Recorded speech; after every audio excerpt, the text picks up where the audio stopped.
சரி, ஒரு சில பேருக்கு ஆடம்பரம் எல்லாம் வேணாம், ஒரு நிலையான வாழ்க்கை, நிரந்தரமான பொருளாதார நிலை வேண்டும் அப்படின்னாலும் கூட இந்த வழிபாட்டை செய்து நீங்கள் வேண்டிக்கலாம். உங்களுடைய முயற்சிகளை அனுதினமும் மேற்கொள்ள வேண்டும். அந்த முயற்சிகளில் தோல்வி வராமல் இருக்க முருகப்பெருமான் பார்த்துப்பாரு.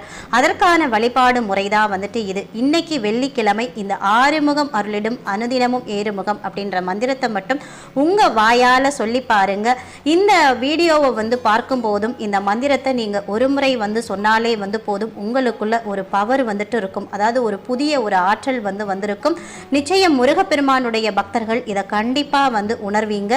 இன்னும் சிறப்பான பலன்கள் உங்களுக்கு கிடைக்கணும் அப்படின்னா இந்த மந்திர வழிபாட்டை தொடர்ந்து நீங்கள் 369 நாட்கள் செய்வது அப்படின்றது நமக்கு அதிகப்படியான பலன்களை கொடுக்கும். நிச்சயமாக இந்த 369 நாட்களுக்குள்ளே நீங்கள் நினைத்த வாழ்க்கையை முருகப்பெருமான் உங்களுக்கு கொடுத்திருப்பார்.